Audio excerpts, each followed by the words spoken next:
Calidad, investigación, financiamiento, participación, docencia. Los temas que importan en educación ya están en el aire. Escúchalos en el 102.5 Radio Universidad de Chile. Educación en el aire, un programa del Senado Universitario.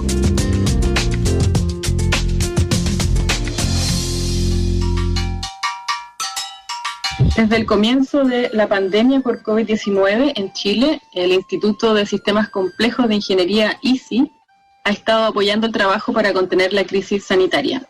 En este sentido, el ISI está desarrollando proyectos en el área de análisis de movilidad, testeo estratégico, cero prevalencia masivo, predicción de uso de camas críticas, entre otros proyectos. El director de este instituto, además, es académico de la Facultad de Ciencias Físicas y Matemáticas de la Universidad de Chile y también senador universitario.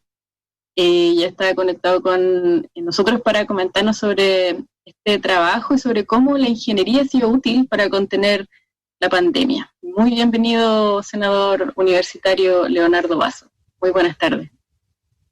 Hola, Bárbara, buenas tardes. Gracias por invitarme. Bueno, para empezar a comentar ya los muchos temas que tenemos que hablar hoy día, para quienes no estén familiarizados con el ISI, si nos puede comentar brevemente qué es este instituto y cómo se ha volcado este año el combate del COVID-19. Claro, el Instituto de Sistemas Complejos de Ingeniería, ISI, es un centro de excelencia de la ANID, que está financiado por el Programa de Investigación Asociativa, o mejor conocido como los BASALES, y que está albergado en la Facultad de Ciencias Físicas y Matemáticas de la Chile, de donde yo soy, y que tiene como institución asociada a la Universidad Católica, que aporta investigadores, pero también a investigadores de la Universidad de Talca, Católica Valparaíso, Concepción y otros. Y su labor es transformar investigación en innovación, y esa innovación en impacto concreto en la sociedad chilena. Y ahí es como uno conecta súper rápidamente con la idea de aportar desde la ingeniería de manera concreta con innovaciones a la crisis sanitaria y económica COVID. Y nosotros en ISI decidimos hacer eso desde marzo. En marzo, cuando vimos que esto venía mal, nosotros volcamos capacidades y recursos, y esto es literal, trabajamos, dimos vuelta a la gente que trabaja con nosotros y recuperamos recursos de otros proyectos y los enfocamos todos a COVID. Y súper rápidamente tratamos de identificar iniciativas en las que pudiéramos ayudar, pero llegando a terreno. Es decir, nos interesaba poder hacer algo que fuese usado por la primera línea, la que está enfrentando el virus en la calle y los hospitales, más que hacer un buen paper. Nos interesan los buenos papers, por supuesto, pero queríamos llegar rápidamente a terreno. Esa es como la situación general en la que nos enfrentamos. Por eso que, y con esto cierro esta idea, nosotros tempranamente nos asesoramos por infectólogos, epidemiólogos y gente del sistema de salud pública para decirle qué necesitan de nosotros, qué quisieran que hagamos por ustedes. ¿Y cuál diría usted que han sido los proyectos ISI más importantes para la contención de la pandemia? Si pudiera decirnos 2 o 3 ejemplos para poder ir ahondando sobre ello. Claro, voy a partir hablando sobre 2, para después hablar sobre movilidad, testeo estratégico y cero prevalencia, que están encadenados. Hay 2 iniciales. Hay uno que nace cuando colegas desde Italia nos advierten que todo el colapso hospitalario que se observaba en Italia se veía agravado profundamente por la alta tasa de contagio en el personal que atiende camas críticas. Y eso es súper especializado. Y cuando no hay especialistas, y nos referimos aquí al kinesiólogo, a la TENS, a la enfermera especialista en camas críticas, al intensivista, la tasa de letalidad sube. Entonces nos advirtieron de esas infecciones y nosotros rápidamente, en un equipo que lideraba Marcelo Olivares, nos decidimos a tratar de organizar de la mejor manera posible los turnos del personal que atiende camas críticas. porque si bien hay turnos que hacen sentido de manera regular, lo que ocurría con esos turnos es que llegaba una persona que se había contagiado en fase infecciosa, pero antes de los síntomas, y por lo tanto llegaba a trabajar, no se daba cuenta, no sabía que estaba contagiado, contagiaba todo el turno y se caía en turnos completos. Y en un sistema organizando un sistema que a estas alturas llamamos sistemas de burbujas y de turnos que aprovechan la fase de incubación del virus, uno logra bajar mucho los contagios. Entonces propusimos eso y trabajamos en eso, logramos implementarlo en 3 hospitales, en el Hospital Clínico de La Chile, en el Herminda Martín de Chillán y en el Sotero del Río. Y efectivamente eran turnos que lucen raros, pero disminuían la probabilidad de contagio altamente. Esa es una que resultó súper importante y que está lista para ser reimplementada. De hecho, la transformación de estos turnos y burbujas tiene que ver con retorno seguro desde marzo para compañías, industrias, universidades o colegios. Y lo otro fue en el periodo más agudo de la crisis, fines de mayo, junio, julio, estábamos con el agua bastante hasta el cuello en el sistema hospitalario. Y se nos pidió tratar de hacer predicciones de muy corto plazo, y me refiero a 1 semana o 2 semanas, de cuántas camas más se iban a necesitar. Y eso era urgente, porque necesitamos saber, se necesitan 150 camas en 1 semana más, cuántas aquí, cuántas en Rancagua, de qué manera se puede mover todo esto. Nosotros en 24 horas armamos un equipo que, sin demasiado tiempo, generó estas predicciones, para lo cual usamos modelos compartimentales, modelos autorregresivos y modelos de aprendizaje de máquinas que ensamblamos para generar estas predicciones. A las 48 horas teníamos la primera predicción y luego las comenzamos a generar cada 2 días. Cada 2 días generamos una predicción de cuántas camas se necesitan a 1 y a 2 semanas. Primero en las regiones que estaban peor, luego lo comenzamos a hacer para todo Chile. Hicimos muchos de esos reportes, 34 reportes de eso. Y mirado en retrospectiva, con muy poco error, tuvimos 4% de error a la semana 1, a los 7 días respecto a cuántas camas se necesitaban. Así que eso es algo que nos tiene re orgulloso, era pega muy estresante, porque uno miraba hacia adelante y decía 150 camas más, 300 más, y no se veía el final de este aumento, era angustiante hasta que lo comenzamos a ver. No se imagina, Bárbara, el alivio cuando uno comenzaba a ver en las regiones que la cuestión comenzaba a decir 0 camas o 1 cama o 2 camas solamente. Así que esas 2 fueron como en fase crítica, súper importante. Yo recuerdo que cuando hablamos a principios, cuando estaba iniciando todo esto, a principios de abril, fines de marzo, también habían proyectos que eran una idea. Y hoy día ya se han podido aplicar también y tienen más visibilidad, como el de movilidad que iba a empezar a comentar, y también el de pool testing. Entonces, si nos puedes comentar esos 2 proyectos, ideas y cómo les ha ido con eso. Súper. Claro, cuando uno vuelve hacia abril y recuerda cuál era la situación en la que estábamos, había una idea entre algunas personas, por así decirlo, en el medio ambiente, respecto de la necesidad, fines de marzo, principios de abril, de detener la ciudad. Por otro lado, estaban estas cuarentenas interminables en Italia, España, Francia, mientras los muertos se seguían acumulando. Y nosotros en esa época, Bárbara, conversamos la necesidad de observar la movilidad de la población.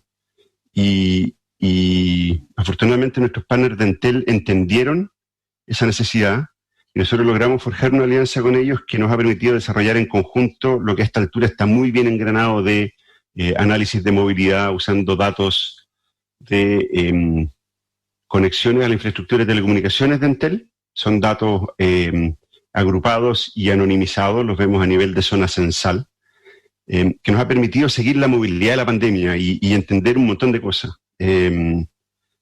Podemos ver qué es lo que ha pasado desde marzo a la fecha, bajo cada una de las medidas que fue tomando la autoridad respecto de cuarentenas o cordones sanitarios o fases. Y claro, pudimos observar que, uno, nunca conseguimos el 50% de reducción de la movilidad que esperábamos todos, autoridades y científicos. En Lombardía esa baja de movilidad fue 80%. Conseguimos en la región metropolitana un promedio de 35% al principio. ¿Y por qué se dará esa diferencia tan grande? ¿Es cultural, es necesidad, es políticas que van acompañando esas medidas? Yo creo que tiene de todo un poco, y así lo discutimos en su momento. Cuando uno observaba, veía que había una reducción de movilidad más fuerte en las comunas de mayores ingresos que en las comunas de menores ingresos. Y las razones, y eso sigue siendo cierto, son montones. Una es la teletrabajabilidad de los trabajos que la gente hace. O sea, un obrero de la construcción no puede no teletrabajar. Segundo, tiene que ver con la estabilidad del empleo. Es decir, aquellos que podemos teletrabajar y que tenemos un empleo estable, no tenemos por qué salir, pero aquel que no puede teletrabajar y si no hace actividad económica, no genera ingreso, va a salir seguro. Y eso se observaba en las comunas. Mientras menores ingresos y más periférica era la comuna, mucha más movilidad. Entonces, comunas de ingresos similares, centrales, se mueven menos que comunas de ingresos similares, pero periféricas. Parte de eso también tiene que ver con la forma en que tenemos construida la ciudad. En la zona central de Santiago, la gente puede caminar 1 o 2 cuadras y encontrar algún lugar donde comprar algo que necesite. En las comunas periféricas eso no es posible. Peor aún después de octubre, donde habían cerrado muchos de los lugares de servicios que la gente necesitaba. Entonces, entre el problema de precariedad económica, el problema de los servicios, de que no llegó la ayuda a tiempo, ni en cantidad, ni en la cantidad correcta, para que la gente pudiera sostener las cuarentenas, observamos una cuarentena que fue a la chilena. Terminó siendo a medias. Esto es sin juicio de valor, porque la gente tenía razones diferentes para no cumplirla, pero eso fue lo que observamos. Y aún así, lo que vimos es que lentamente la tasa de contagio fue decreciendo. Nosotros tenemos hicimos después un artículo, una vez que logramos mirar todo esto, en que encontramos que un 10% de reducción de movilidad reduce 20% los contagios semanalmente. Lo que es muy notable es que existen otros papers para otras ciudades que encuentran tasas similares. Hay algo en este bicho que tiene unos grandes números que se comportan. Entonces, claro, nos decidimos a observar movilidad y eso nos permitió reportar, saber qué cosas funcionan, qué cosas no. Cordones sanitarios interregionales funcionan bien. Las cuarentenas se comienzan a agotar a la semana 3 y la gente comienza a dejar de salir. Las cuarentenas tardías dejaron de funcionar absolutamente. A fines de agosto, con 26 comunas en cuarentena en la región metropolitana, había más movilidad que a fines de marzo, cuando no había ninguna medida tomada. Entonces, eso era visible en el sentido de que la gente conocía los reportes. Ahora tenemos todo súper automatizado, cada uno puede ir y mirar movilidad en el visor. Estos son datos que están accesibles para cualquier persona que las quiera ver. Así es, tenemos los datos crudos que se pueden bajar, que es para gente que tenga ganas de calcular cosas. Hay un visor cartográfico que es un poquito más complicado de mirar, que mira entrada y salida, y hay un visor de movilidad que quedó, si me permite, aunque sea cercano, quedó súper bueno, y uno puede ir y mirar la movilidad en el tiempo de la comuna que se le ocurra comparada contra la comuna que se le ocurra. O sea, uno puede comparar, no sé, contra Iloca, si quiere comparar dos costeras, por ejemplo. ¿Y dónde se puede encontrar estos datos? Esto está en covidanalytics.isci.cl. Ahí están todos nuestros visores y son entretenidos, uno puede ir a mirar hartas cosas. Variación del consumo energético en pandemia, por ejemplo, que permite detectar vulnerabilidad. Eso gracias a un convenio con Enel, que nos permite mostrar esos datos. Entonces, claro, para volver a su pregunta, movilidad logramos hacerlo, logramos encontrarnos con Entel y hacer un súper buen equipo, desarrollamos juntos. Ellos tienen una compañía hija de Entel que se llama Entel Ocean, que son el equipo de Data Science de Entel, con un equipo en particular que se llama el equipo Camal, que lidera Julio Covarrubias, con el que hemos trabajado súper bien. Ñoñamente, muy ñoño, pero súper bien. Sí, y el tema, los pool testing, que también han tenido un impacto, también ha salido en la prensa y ya la autoridad lo está tomando. A ver si nos puede comentar algo sobre de qué se trata. Nos encanta. ¿Qué cosas sabíamos nosotros? Y van cambiando las cosas que sabemos. Movilidad era una cosa y lo otro era que hay que testear. Sabido es que aquí los países que más testean, lo primero que hacen es creerse la muerte porque testean mucho. Entonces, mira lo que hemos testeado nosotros por millón de habitantes. Y la pregunta que tuvo que contestar Chile al principio de la pandemia era, chuta, tenemos 3.000 PCR diarios como capacidad máxima dada por el ISP. Eso es bajísimo. Entonces, ¿cómo se multiplica la capacidad de testeo? La subsecretaria Torrealba del Ministerio de Ciencia hizo un trabajo gigantesco junto con su equipo y el sector público y privado para reconvertir todos los laboratorios universitarios, los laboratorios de industria y los laboratorios comerciales a hacer PCR. Y en un plazo de 2 meses pasamos de 3.000 a 23.000 PCRs. Y aún así queríamos hacer más. Entonces, junto con Medicina en la Universidad de Chile, el Hospital Calvo Maquena, surgió esta idea de hacer testeo grupal. No es nueva, es una idea que viene desde 1946, cuando se testeaba por sífilis a los reclutas en el ejército de Estados Unidos. Pero lo que hicimos fue que Medicina de la Chile probó clínicamente que se podía agrupar muestras. Es decir, se toman 5 muestras, se agrupan en una sola y se testea esa muestra, usando un solo kit de PCR. Y si esa muestra da negativo, entonces se asume que las 5 personas estaban negativas. Y si da positiva, esa muestra se abre y se hacen 5 test individuales. Resulta que si la positividad, como entendemos nosotros, anda en el orden del 10-15%, agrupar 5 tests en uno permite ahorrar la mitad de los tests. Y si la positividad es más baja, se puede ahorrar mucho más.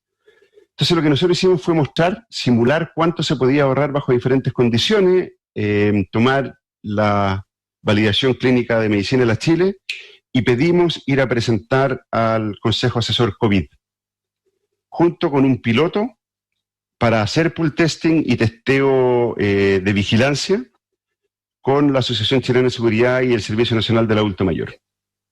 El Consejo Asesor nos escuchó, le sugirió al Ministerio que avanzáramos con el piloto e hicimos el primer piloto de pool testing para testeo recurrente en hogares de adulto mayor, con éxito, en el sentido de que fuimos capaces, mediante esta búsqueda activa de casos, le llamaríamos hoy día, de encontrar una persona que trabajaba en un hogar adulto mayor contagiada, que fue aislada en 20 horas,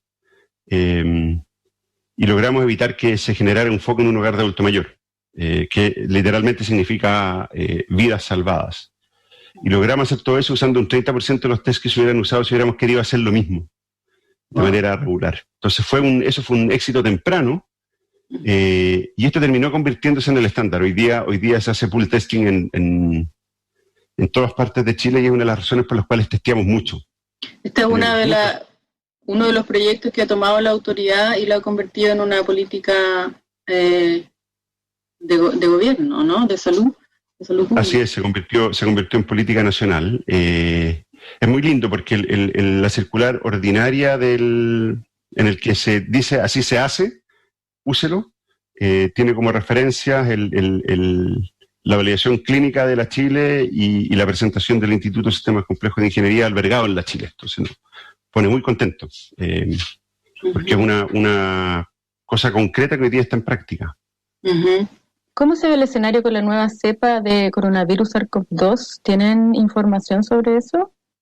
Respecto a la cepa nueva, esa es una pregunta más para los infectólogos que para mí. Lo que yo entiendo de la cepa nueva es que, primero, hay muchas cepas. O sea, estos virus mutan muy seguido. Está muy bien ser vigilantes. Pareciera ser que esta cepa nueva es más contagiosa, pero no más letal.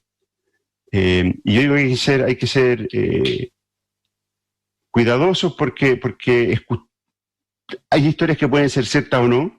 Es mejor prevenir que no, pero claro, recordemos la historia que ocurría respecto de la cepa en Punta Arenas, que finalmente no está clara la estadística al respecto todavía. Pero lo que sí es claro es que nosotros tenemos que tener una forma de tratar de contener el virus que no esté basada solamente en las restricciones de movilidad, porque esas tienen un impacto acotado, como lo conversamos antes. ¿Cierto? Entonces lo que necesitamos saber cada vez más acotado, ¿o no? Es como así es, se acaba súper rápido. Cuando se decreta la cuarentena total, y esto lo vimos ahora en Concepción, Ñuble y en Punta Arenas, hay una baja de movilidad apreciable, 5, 7, 8 puntos. Se desvanece la mitad a la semana 2 y el resto a la semana 3. O sea, la semana 3 empieza la normalidad, aunque esté decretada la cuarentena. Así es. Uh-huh. Entonces, tenemos que encontrar maneras de ser estratégicos en la vigilancia. Y eso es lo que llamamos búsqueda activa de casos. Es decir, ser muy vigilantes, mantener las mismas recomendaciones a la población de siempre, mantener la recomendación, súper importante, de si usted puede no salga, eso es súper relevante, pero además tenemos que ir activamente a buscar los contagios, es decir, tratar de detenerlos antes, porque una de las cosas que es terrible de este virus es que tiene una fase contagiosa anterior a los síntomas que tiene un par de días de duración, y los casos sintomáticos son bastantes. Uh-huh. Entonces hay que salir a buscarlos activamente. Uh-huh. Bueno, en ese sentido también ustedes tienen el proyecto de cero prevalencia, ¿no? Que ahora empezaron a aplicar junto con los test PCR en el centro de Santiago, algo así. Claro, hacemos dos cosas. Una es que la búsqueda activa de casos que hacía la autoridad era cuando aparecía un bolsón de casos activos, se asumía que había contagio comunitario por ahí cerca y por lo tanto iban a testear a las zonas de residencia de los casos activos. Pero el problema es que Santiago, y me salió lo centralista, Chile se está moviendo, como vimos antes. Entonces, los contagios asintomáticos no están en la zona de residencia durante el día, se movieron a alguna parte. Y lo que nosotros hicimos es que comenzamos un proyecto en conjunto con el Ministerio de Salud en el que combinamos los datos de epidemiología y los datos de movilidad y tratamos de calcular, hacemos una estimación de cuál es el lugar donde hay mayor probabilidad de encontrar contagiados asintomáticos en una ciudad. Mezclamos los datos de epidemiología y movilidad y decimos, mire, en esta zona es más probable que si usted instala un carrito de PCR, una estación de toma de muestra, digamos, para ser más formal, usted encuentre casos asintomáticos. Y eso le llamamos el índice VAC. Y ahora, a estas alturas, ya hace 3 semanas, cada una de las regiones de Chile, cada Ceremi, recibe de parte nuestra todos los lunes un mapa para la semana que proyecta cuáles son las mejores zonas para ir a hacer VAC. Y lo están usando para orientar su búsqueda activa de casos.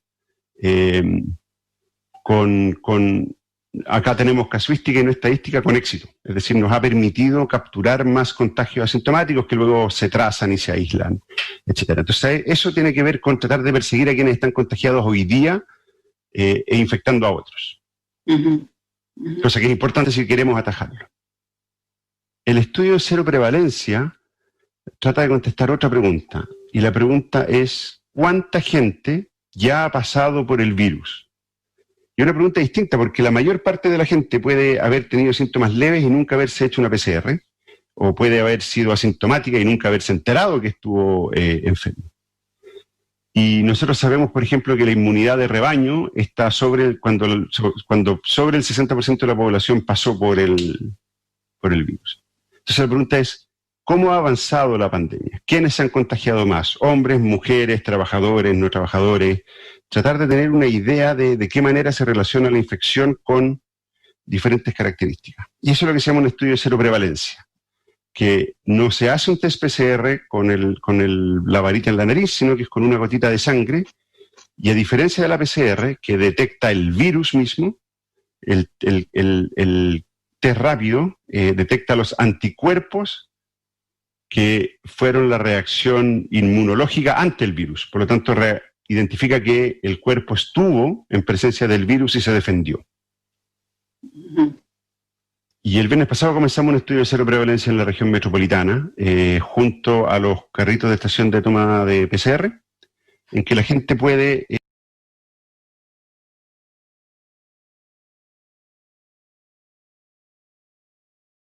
libremente hacerse también su test rápido, y eso nos permite levantar información, porque una de las gracias del lugar donde está esta estación BAC de búsqueda activa de casos es que es muy representativa de la región metropolitana, de la gente que se mueve en la región metropolitana. Entonces comenzamos el viernes, esto en conjunto con la Facultad de Medicina de la Universidad de Chile y con el Servicio de Salud Metropolitano Central. Ujú.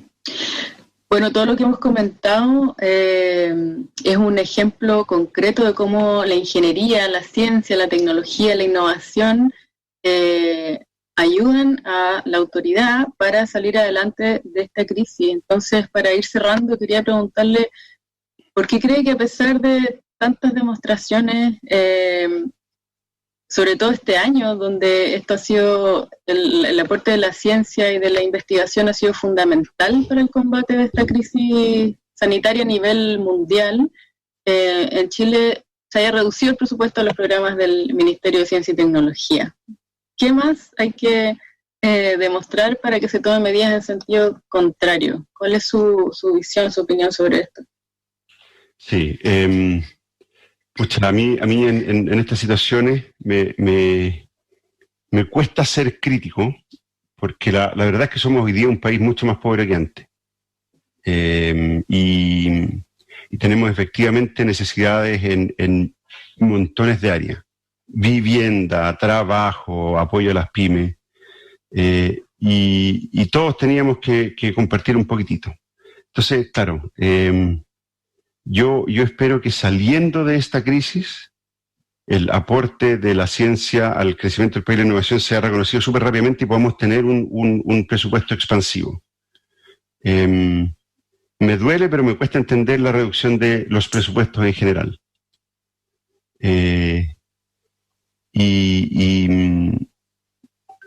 Y pucha, no hay nada que sea fácil. Lo que se cortó tiene que ver con aquello que era más caro por persona en términos de ciencia.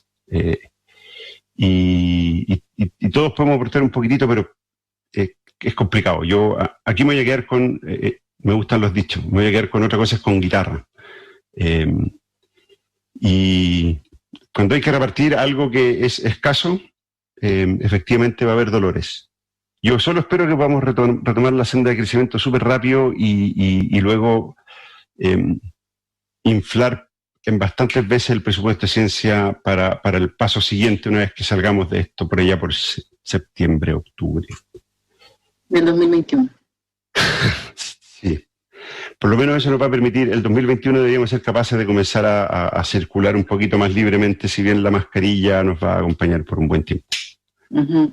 Bueno, agradecerle a Leonardo Basso por haber estado esta tarde con nosotros en Educación en el Aire, director del Instituto de Sistemas Complejos de Ingeniería ICI y también senador universitario. Muchas gracias, Leonardo, y también mucho éxito para los proyectos que siguen, que están y que se vienen. Muchas gracias, Bárbara. Siempre un gusto estar acá en casa.